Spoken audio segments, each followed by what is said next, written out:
More US based ఈ learning platform. మీరు కూడా స్లాట్ బుక్ చేసుకోవాలంటే ఈ నెంబర్కి కాల్ చేయండి. సార్ నమస్తే సార్. నమస్తే అండి. సార్ సుందరారెడ్డి గారు, మార్కెట్లు ఏమో ఆల్ టైమ్ హైలో ఉన్నాయి ఒకవైపు, మరోవైపు ఏమో ఒక్కొక్క రోజేమో మార్కెట్ వాలటాలిటీకి గురవుతూ ఉంది. సో ఈ టైంలో కొత్తగా మ్యూచువల్ ఫండ్స్లో ఇన్వెస్ట్ చేద్దాము అనుకున్న వాళ్ళ పరిస్థితి ఎలా ఉందంటే, ఎస్ఐపిలో ఇన్వెస్ట్ చేయడం బెటరా లేదంటే లంసమ్ బెటరా, అదేవిధంగా ఆల్రెడీ ఇన్వెస్ట్మెంట్ చేసిన వాళ్ళ పరిస్థితి ఎలా ఉంది అంటే, సో మార్కెట్ ఆల్ టైమ్ హైలో ఉంది, మరో పక్క ఫ్లక్చువేషన్స్లో ఉంది కాబట్టి మరి మ్యూచువల్ ఫండ్స్ని రిడమ్షన్ చేసుకుందామంటూ ఇలాంటి రకరకాల డౌట్స్ అన్నీ ఆవరించి ఉన్నాయి. మరి మ్యూచువల్ ఫండ్స్కి సంబంధించిన ఇన్వెస్టర్స్కి మీరు ఎటువంటి సలహాలు సూచనలు తెలియజేస్తారు మార్కెట్లో కొత్తగా వచ్చే వాళ్ళకి, ఆల్రెడీ ఎగ్జిస్టింగ్ ఉన్న ఇన్వెస్టర్స్కి? డాక్టర్ సచిన్ రాజ్ అత్యాధునిక వరల్డ్ క్లాస్ ఫిజియోథెరపీ ట్రీట్మెంట్ తో అన్ని రకాల నొప్పులకు శాశ్వత పరిష్కారం. రైట్. గోల్స్ ఇంపార్టెంట్ అండి. ఫైనాన్షియల్ గోల్స్ ఏదన్నా మీరు ఏదైనా ఇన్వెస్ట్మెంట్ చేసేటప్పుడు ఏ పర్పస్ కోసం పెడుతున్నది చాలా ఇంపార్టెంట్. అంటే ఒక రిటైర్మెంట్ కోసం పెడుతున్నారా, లేదా ఒక కిడ్ ఎడ్యుకేషన్ కోసం పెడుతున్నారా, ఒక హౌస్ కొనుక్కుందాం అని పెడదాం అనుకున్నారా, ఎందుకు పెడుతున్నారని చాలా ఇంపార్టెంట్. ఎప్పుడైతే మీకు గోల్స్ క్లారిటీ లేదో అలాంటప్పుడు ఏంటంటే కొంచెం పెరగంగానే దీన్ని ఏం చేద్దాం అన్నట్టు అనిపిస్తుంది. దాన్ని ఒకవేళ బుక్ చేసి నెక్స్ట్ ఏం చేద్దామని, బుక్ చేశారు అనుకుందాం, నెక్స్ట్ ఏం చేద్దామని, అంటే ఆ మనీతో ఏదో చేయాలి కదా, ఏం చేద్దాం అనుకుంటున్నారు, క్లారిటీ లేదు కదా. అందుకని గోల్స్ ఉంటే క్లారిటీ ఉంటుంది. ఆ మనీ దేనికోసం, ఏ పర్పస్ కోసం అనేది ఉంటే మనకు అది క్లారిటీ ఉంటుంది అనమాట. మార్కెట్ ఆల్ టైమ్ హైకి వెళ్ళటం అంటే ఎవ్రీ 3 years ఒకసారి ఆల్ టైమ్ హైకి పోతూనే ఉంటుంది. ఒకసారి ఆల్ టైమ్ హైకి వచ్చిన తర్వాత ఎవ్రీడే ఆల్ టైమ్ హైకి పోతూనే ఉంటుంది, మళ్ళీ ఒక 1 year వరకు పోతూనే ఉంటుంది. అందుకని మార్కెట్ టైమింగ్స్ గురించి మనం ప్రెడిక్ట్ చేయలేము. రెండోది, యూజువల్గా స్టాక్ మార్కెట్లో 2 రకాలుగా మనం బై చేసుకోవచ్చు. ఒకటి పిరమిడింగ్ అంటారు. పిరమిడింగ్ అంటే ప్రాఫిట్లో ఉన్నటిని కొనుక్కోవటం. అంటే మీరు ఆల్రెడీ ప్రాఫిట్లో ఉంటారు, ఒక స్టాక్ కొన్నారనుకోండి, ప్రాఫిట్లో ఉన్నారనుకోండి, ఉన్నప్పుడు మళ్ళీ పుల్ బ్యాక్ వస్తే మళ్ళీ కొంటారు ఆ స్టాక్ని. అంటే ఓన్లీ ప్రాఫిట్లో ఉన్న స్టాక్స్ని మాత్రమే మళ్ళీ కొంటాన్ని పిరమిడింగ్ అంటాం. యూజువల్గా ఏంటంటే పుల్ బ్యాక్ అయిన ప్రతిసారి మనం కొంటాం. ఓకే. అండ్ రెండోది యావరేజింగ్ అంటాం. లాస్లో ఉందాన్ని పదే కొంటుంటాం. అంటే మనకు లాస్ వచ్చింది, 300 రూపీ దగ్గర స్టాక్ కొన్నాను, అది తిరిగి 200 పడిపోయింది అనుకోండి, తక్కువ రేటు కొత్తగా మళ్ళీ కొంటాను, మళ్ళీ అది 100కి వచ్చింది అనుకోండి, తక్కువ రేటు కొత్తగా మళ్ళీ కొంటాను. అలా పడే కొద్దీ కొంటాను ఏమంటారంటే దాన్ని యావరేజింగ్ అంటారు. యాక్చువల్గా స్టాక్ మార్కెట్లో ఇండివిజువల్ స్టాక్స్ ఎప్పుడు కూడా పిరమిడింగ్కి బాగుంటాయి, యావరేజింగ్ అసలు బాగోవు. ఎందుకంటే బిజినెస్ మోడల్ నిరంతరం మారిపోతూ ఉంటాయి. స్టేటస్ స్టార్ట్అప్ది గ్రోత్లోకి వెళ్తాం, గ్రోత్లోది మెచ్యూరిటీలోకి వెళ్తాం, మెచ్యూరిటీ డిక్లైన్ స్టేజ్లోకి వెళ్తాం, రకరకాల సైకిల్స్ మారుతూ ఉంటాయి. కాబట్టి గ్యారంటీడ్గా స్టేబుల్గా ఉంటాయని గ్యారంటీ ఏం లేదనమాట. అందుకని స్టాక్స్ ఎప్పుడు కూడా పిరమిడింగ్ బాగుంటాయి. కానీ హ్యూమన్ సైకాలజీ అంటే పెరిగేటప్పుడు కాస్ట్లీ కదని చెప్పేసి ఎవరు కొనరు, దూరంగా ఉంటారు. పడే వాటిని మాత్రం డిస్కౌంట్ కొత్తగా అని చెప్పేసి వాటిని కొంటూనే ఉంటారు. అందుకని మనం పర్సనాలిటీ మెయిన్ సగం వెళ్ళను. అందుకే ఈక్విటీకి ఎందుకు సెట్ అవ్వరు అంటే పడే వాటిని మాత్రమే మీరు కొంటుంటారు, పెరిగే వాటికి దూరంగా ఉంటుంటారు. బట్ తక్కువ యూనిట్లు ఉన్నాయి అనుకోండి, పెరిగే వాటికి మనకి వర్కౌట్ అవ్వదు అనమాట. అందుకని మన సైకాలజీకి ఏంటంటే మ్యూచువల్ ఫండ్స్ అయితే సెట్ అవుతాయి. ఎందుకంటే పడేటప్పుడు మీరు కొంటుంటారు కదా. మ్యూచువల్ ఫండ్స్ మీరు కొన్నది ఒక స్టాక్ కాదు, 100 స్టాక్స్ కలిపి ఒక ప్యాక్ లా కొంటున్నారు కదా. అందుకని మీ పర్సనాలిటీకి మ్యూచువల్ ఫండ్స్ బెటర్.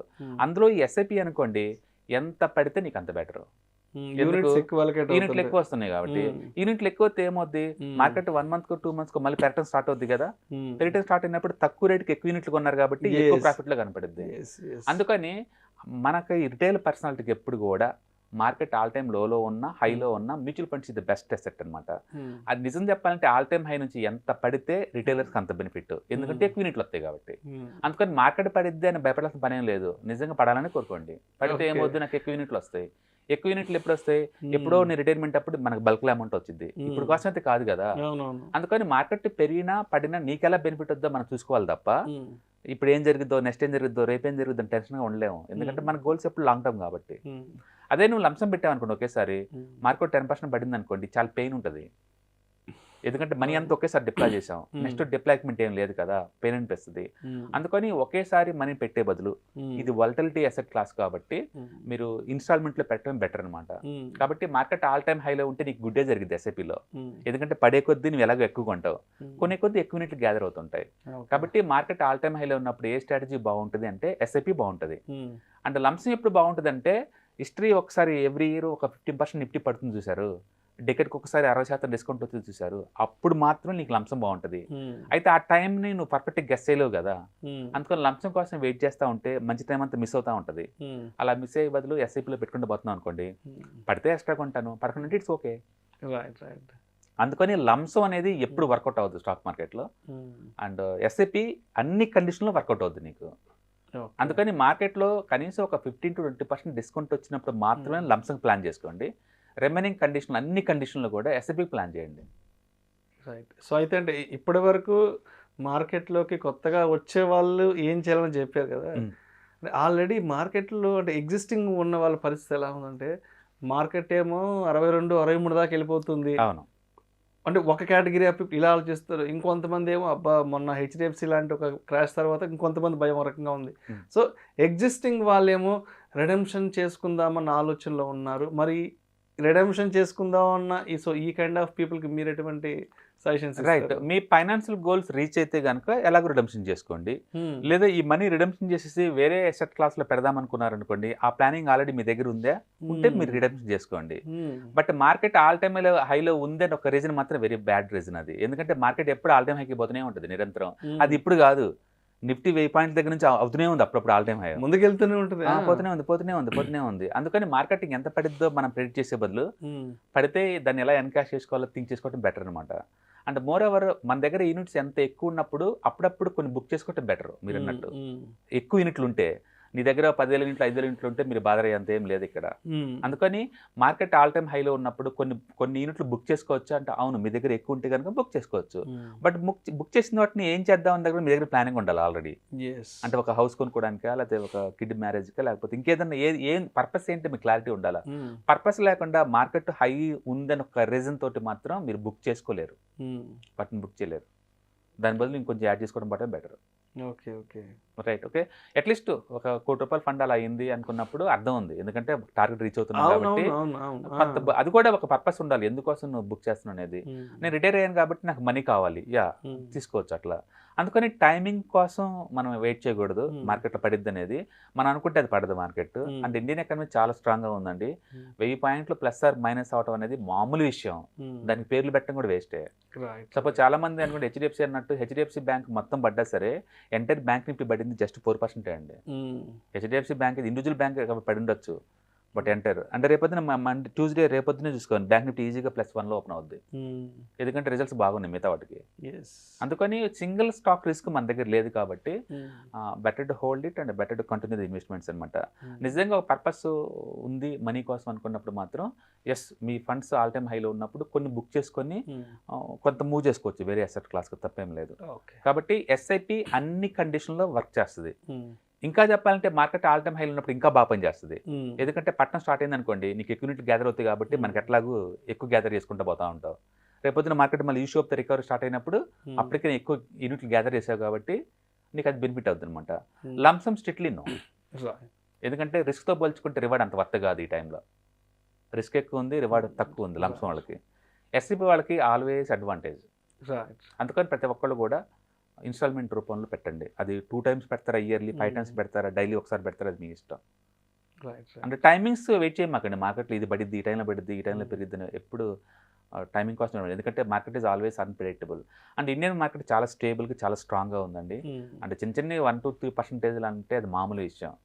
గుర్తుపెట్టుకోండి, ఇయర్లీ 10% నుంచి 12% పట్టడం అనేది నార్మల్ థింగ్. అది దానికి రీజన్ ఎత్తుకోవటం కూడా వేస్ట్. అండ్ దాని మీనింగ్ ఏంటంటే మీ మ్యూచువల్ ఫండ్స్ కూడా 10% పడే ఛాన్స్ ఎక్కువ ఉంది. దాని మీనింగ్ అదే అద్భుతాలని కాదు, 10% డిస్కౌంట్ అంటే పెద్ద ఇదేం కాదు. మీరు ఎక్కువ అలకేట్ చేసుకోండి, మళ్ళీ రికవర్ అవుద్ది విత్ 1 yearకే, అప్పుడు కావాలంటే మళ్ళీ అమ్మేసుకోండి. అదేవిధంగా కన్క్లూషన్గా ఈక్విటీకి సంబంధించిన ఇన్వెస్టర్స్ కూడా ఒకవైపు ఏమో మార్కెట్ బుల్లో ఉంది, మరోవైపు ఏమో బేర్ అంటుంది. సో మరి కొత్తగా వచ్చే వాళ్ళకి, ఆల్రెడీ ఉన్న వాళ్ళకి మరి ఈక్విటీకి సంబంధించి ఎటువంటి సజెషన్స్ ఇస్తారు? రైట్, మీకు ఒకటే అండి, ఇక్కడ మీకు ఒక ఎక్స్పీరియన్స్ ఉంది. ఫస్ట్ ఏ ఇండస్ట్రీకి అయినా సరే knowledge is very powerful thing అండి. నాలెడ్జ్ లేకుండా ఉంటే భయం ఉంటుంది, దాని గురించి రకరకాల రూమర్స్ వినాల్సి వచ్చింది. నాలెడ్జ్ ఇంప్రూవ్ చేసుకోండి ఎంతకంత. రెండోది డమ్మీ ట్రేడింగ్ చేసుకోండి ఇనిషియల్గా, కంఫర్ట్గా ఫీల్ అయిన తర్వాత మార్కెట్లో రండి. అది ట్రేడింగ్ పాయింట్ ఆఫ్ వ్యూ అంటే టెంపరీ మూవ్స్ నేను ఎఫెక్ట్ చేస్తుంది, నిజం అది. బట్ ఇన్వెస్టర్స్కి అయితే టెంపరీ మూవ్స్ వల్ల నీకు ఎలాంటి ఎఫెక్ట్ లేదండి. నీ గోల్ లాంగ్ టర్మ్ అన్నప్పుడు అందులో కన్ఫ్యూజ్ అవ్వాల్సిన అవసరం అని చెప్పండి. దాని మీనింగ్ ఏంటంటే మనకు క్లారిటీ ఉండాలా, ఏ గోల్ మీద మనం ఇన్వెస్ట్ చేస్తున్నాం క్లారిటీ ఉండాలా. డైరెక్ట్గా మీరు హోల్డ్ చేసే బదులు ఆల్రెడీ ఎగ్జిస్టింగ్ ఉన్న ఈటీఎఫ్స్, ఇండెక్స్ ఫండ్స్, మ్యూచువల్ ఫండ్లో పెడుతున్నారు, రిస్క్ మినిమైజ్ అవుతుంది ఆటోమేటిక్గా అండ్ రివార్డ్ బాగుంటుంది. 1 or 2 years అందులో వర్క్ చేసిన తర్వాత అప్పుడు డైరెక్ట్గా స్టాక్స్కి వచ్చేస్తే మీకు అర్థమవుతుంటాయి. ఓకే, అందుకని మార్కెట్ ఏదైనా పడింది అనుకో రేపొద్దున 5%, అదేదో అద్భుతం అన్నట్టు చూడమాకండి. ఎందుకంటే మార్కెట్ అనేది ఈక్విటీ మార్కెట్లో అది మామూలు విషయం, 5% షేక్ అవటం అనేది. దాని గురించి రకరకాలుగా ప్యానిక్ క్రియేట్ అవటం వేస్ట్ అనమాట. అది బేసికల్గా బై డిఫాల్ట్ ఆ అసెట్కి ఆ వాలటిలిటీ ఉంటుంది. మనం ఇంతకుముందు అనుకున్నట్టు మల్టీ అసెట్ అలొకేషన్ ఫండ్ తీసుకున్నారనుకోండి, అది టూ మచ్ పడేది కూడా ఉండదు అలాంటివి తీసుకుంటే. అందుకని రిస్క్ ప్రొఫైల్ ఇంపార్టెంట్ అండ్ ఎవరికి సూట్ అవుతుంది ఏ ప్రోడక్ట్ అని తెలుసుకోవటం చాలా ఇంపార్టెంట్.